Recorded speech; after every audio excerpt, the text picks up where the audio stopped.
Plan B would mean we screw up Plan A.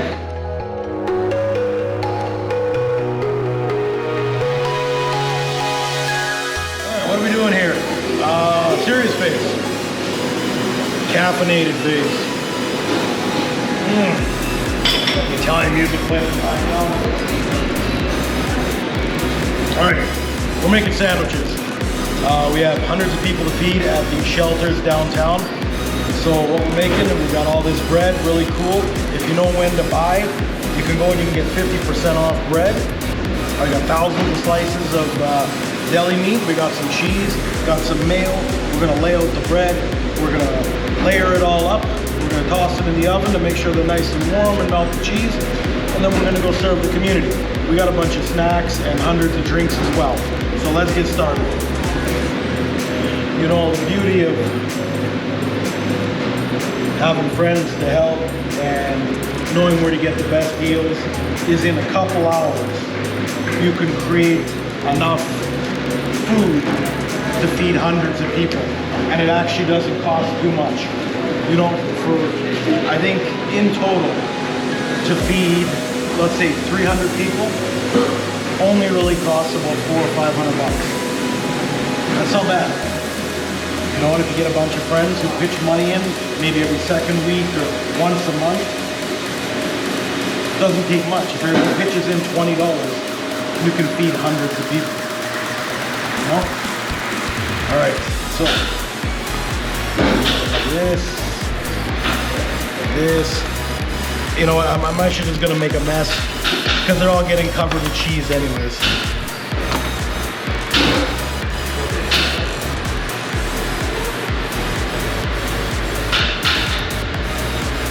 The key is always to maximize your time as well. Now, you know, we're gonna be quite liberal with this kind of stuff because everybody gotta eat. Everybody gotta eat. So we're not, don't chintz out, you know what I mean? A lot of people, this might be their only meal today, or you know, maybe their only meal for a couple days. That's not very nice. So wherever you can, try and do extra.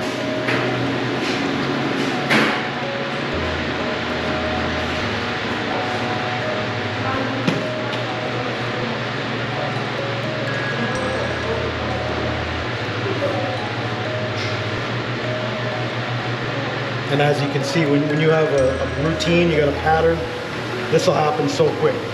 This is what, 3, 6, 9, 12, 15, we got 30 bottoms ready in what, 2 minutes? So they'll go in the oven for about 5 or 6 minutes. And so every 10 minutes we can pump out 30, 40 sandwiches. So in an hour, especially with this is just me, with 2 people, we can keep rotating through it. We'll have hundreds done in 90 minutes. All right, as you can see, we're done there. So all we're gonna do, add some more calories, make it some more yummy, all that good stuff. All right, you know what? I'm gonna go get some basil from the chef. We're gonna touch it up a little bit more, make it really good. All right, we're gonna Italian this up a bit. A little bit of oregano on there, get it smelling good. Oh yeah. When this hits the oven, it's gonna be amazing. Don't wanna waste. It's gonna be incredible.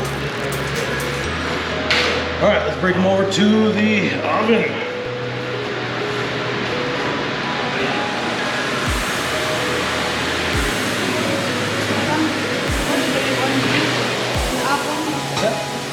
Top one?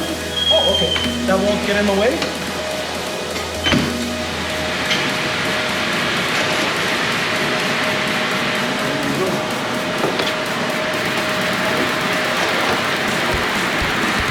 There we go. Having an industrial machine is even better. We'll set the side. Oh,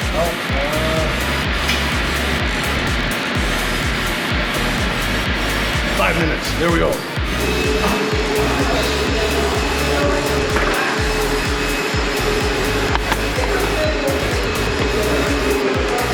More caffeine.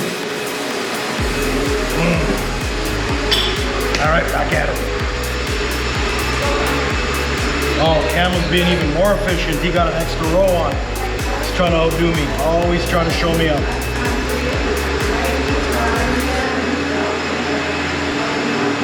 He says it's not that difficult, I'm an underachiever. I can hear his thoughts. There's a peg right there for me to-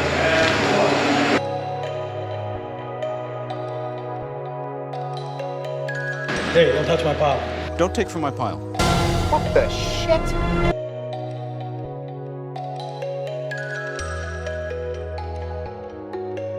This is Tammy. You can get a hold of her at Sorrentino's. This is the 109th Street, 107th Ave. You gotta book any events, whether cooking class, any events.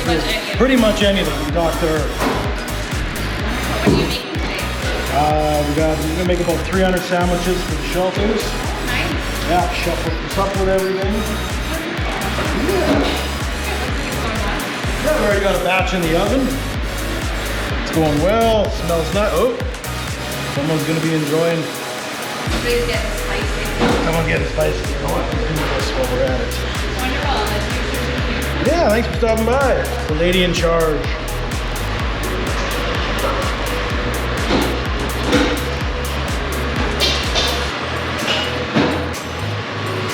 It's okay, there's never too much oregano, trust me. Bro.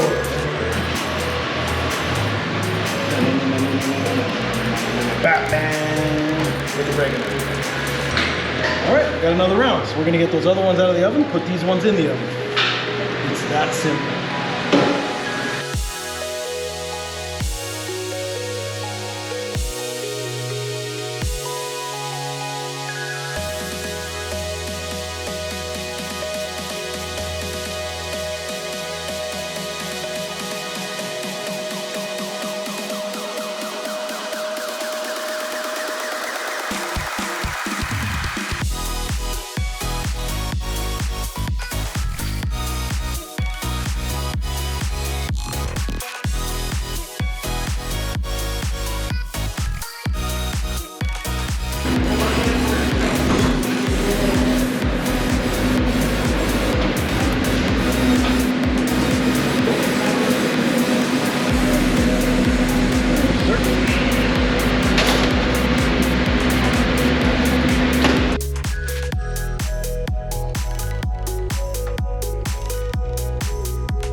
All right, we got more help. Pat's over there.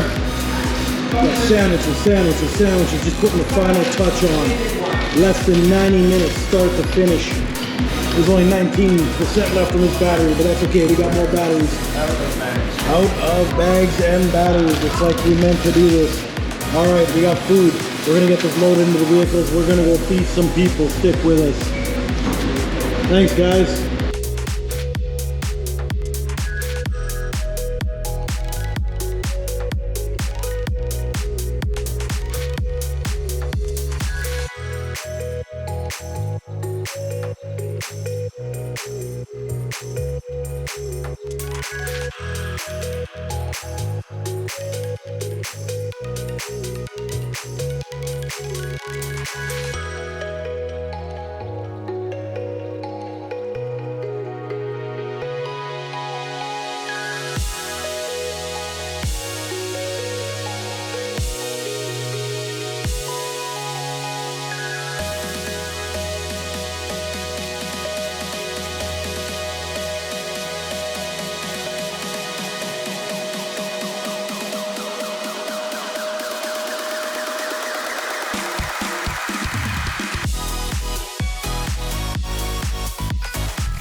right.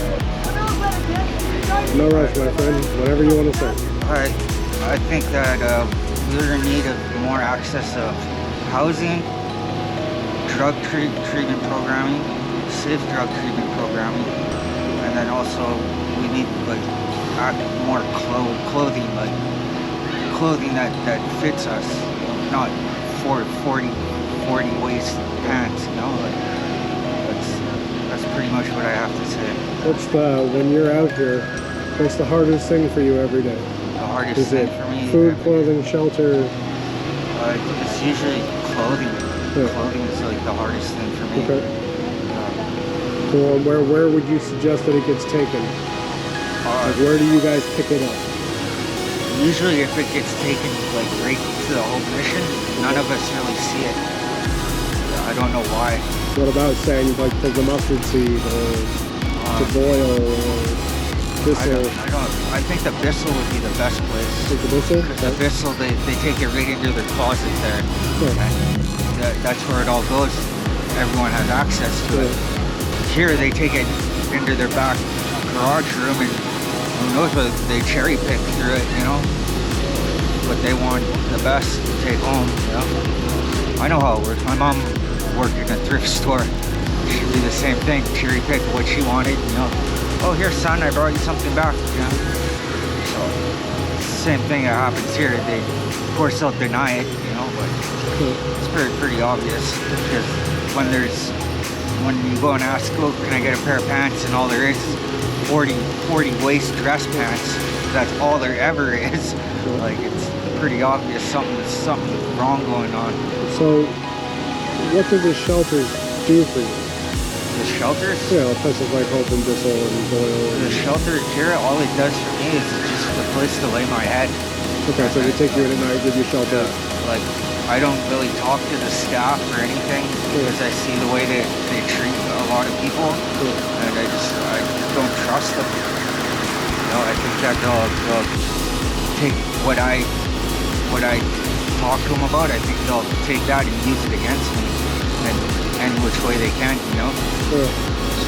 So do the shelters feed during the day? Do they what? Do they give you guys food during the day? Oh, well, we go to the whole mission and for lunch, supper. They'll do that every. Okay, good. You know, on the weekends it's brunch and supper, so twice a day on the weekend. Yeah. Okay. They don't want to help, you know. They just. I used to stay at the old Herb Jameson when it was the old Herb Jameson. It had nothing to do with Hope Mission, and they would have actually have like Christian groups come in every day and like come talk to us. And like, what happened to any of that? You know, I don't see any of that anymore since the whole mission took over the Herb Jameson. There's nothing like that. Like all I see is like. Earlier today, I seen the staff pulling out a guy from the intox, and they're punching him in the face.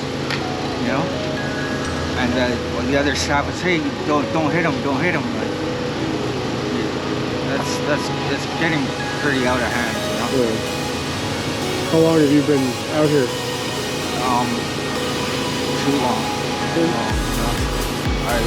I probably should already be housed in that, but I don't trust the staff here. It's hard for me to open up and talk to them. You know, it's just the way I see that they treat other people. And I don't know.